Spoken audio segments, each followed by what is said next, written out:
Hi guys, today I'm going to talk about medical care here in Phnom Penh, Cambodia. And what got me to thinking about it was a couple nights ago here we had a really bad accident.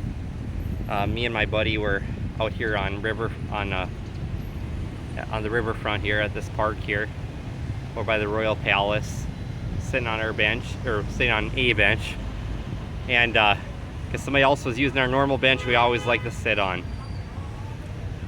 And it started to get later on at night, probably like 9:30. And a lot of shopkeepers started to pack up for the night, and we'll usually stay out until like 1:30 in the morning, whatever time we all feel like shutting it down, and visit with all of our Khmer friends out here. And we look over, and on our bench that we normally sit on, there was this old European guy sitting on it all by himself. And it looked like he was probably in his 70s or so. We didn't think much of it, just kept visiting between ourselves and our Khmer friends. And we hear somebody scream, and we turn over to that bench, and just to see that man had just face planted onto the concrete. He'd been sitting there and just fell forward like he had an epileptic seizure or something. And all the Khmer people started gathering around, and me and my buddy, we walked on over there. There was a couple Khmer ladies probably in like their 30s there, and we thought they were going to call the ambulance, because me and my buddy were definitely don't feel comfortable with medical care, doing anything like that, and plus we don't speak the language, we don't know how things work out here. So we come over there, and nobody had picked them up yet, but nobody had gone on their cell phone either to call the police, you know, that this is an emergency.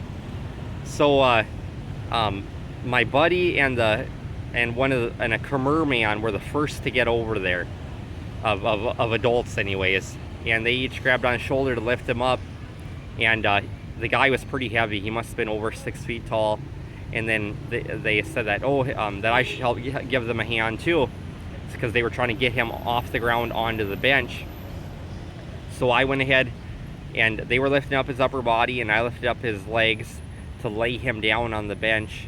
And one of the Khmer ladies that was there, that had been closer, I was like, are you guys going to call the police? I was like, call the police, because I was hoping, you know, that like 911 works in the US, that they will contact the right people, the ambulance, and that they'll kind of direct everybody, because I sure as heck did not feel comfortable directing people. I don't speak the language, and I don't know what to do here. And one of the ladies says, no police, and my eyes just got huge. I was like, what the heck? Because the guy wasn't moving. Me and my friend, we thought he was dead, seriously. And they had a heart attack, stroke, just left, you know, because he did nothing when we lifted up. Like, there was no sign of life, nothing. And I was like, what? And my buddy's like, maybe a person needs to call the hospital or something. And I was like, maybe.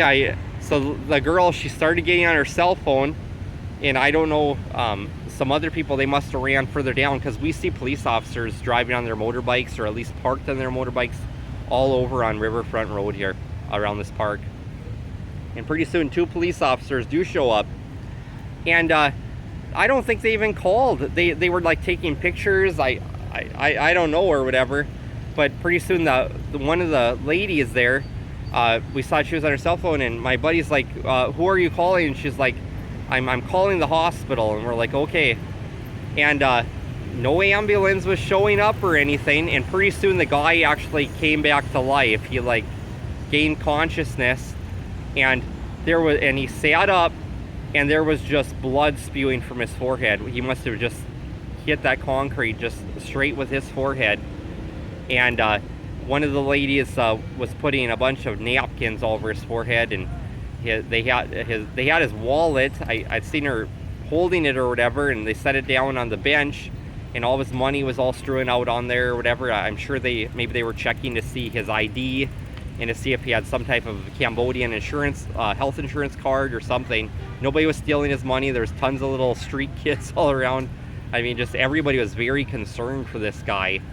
And pretty soon, one of the two adult ladies there, they went ahead and they went to a tuk-tuk driver and talked to him, and between the two ladies and the Khmer man there that had helped lift this man onto the bench, they carried him over to the tuk-tuk with his wallet and everything, and they put him inside of there, and then the two ladies, they hopped in there and they were gonna ride with him to the hospital, and then they headed off, and the two police officers drove away just in opposite directions on the park. So I talked to my buddy there. He's actually from South Africa. I was the only American there, and I have no idea where this foreigner that passed out, what European country he came from or anything like that. And he said that, he's like, I realize that in the USA you guys have 911 and you just call there and they take care of it all. They let the proper people know, and the police will show up and they'll call the ambulance and kind of, you know, take control of the scene, you know, because they know what to do. But he's like, he's like, honestly, I don't think the police department here is really trained in like CPR and all that. And like me, I'm not trained in CPR. My buddy isn't trained in CPR. We don't even feel comfortable around blood. And I talked to one of my roommates at the guest house here, and he told me that even in his country, he's in a poor country in Europe, and he said that like when his sister had a seizure, and their village is 16 kilometers from the big city that actually has a hospital. And he said that over there that you don't call the police department, you actually call the hospital and they send the ambulance out. And so the next day I started thinking about it, and I was visiting with my buddy there about it, and I was like, you know, if you're gonna be a man who's at least 75 years old moving to Cambodia here, you really, like when you're younger like me, when you're in your 30s or 40s, you can take care of yourself, and you can be picky about who you're going to settle down with and start a family with and all that. But once you're like 75 and you can't take care of yourself all the time, and you're more prone to have like bad medical conditions like this happen to you, you really should think about, you know, finding somebody to look after you. I mean, there are so many nice women here. I haven't seen any malicious intent towards people out here. Like, the people here are so freaking kind here in Cambodia. And a lot of these women here, they're poor and homeless, whatever, but they're super nice. I still visit with them and everything. They're just good people. You know, that guy, he should really look into, you know, finding somebody like that where they're both helping each other. I mean, she'll have a roof over his head, and he'll actually have somebody in his life to actually look after him. So definitely something to think about, you know, if you're leaving your family and your nieces and nephews and your brothers and sisters at an older age in whatever country you come from and come into Cambodia, you should really think about, you know, starting a relationship with somebody and having somebody really close in your life to look after you. And like I said, it's a two-way street there. It's you're both gaining something out of it, that way you can both look out for each other. So just my thoughts on the subject here. So all right, yeah, if you guys have any videos that you want me to make on Cambodia or anything, since I live here full time, feel free to put them in the comments, and I'll be constantly making videos about my life here in Cambodia and my experiences with the Cambodian people here. So all right, till the next video, peace out.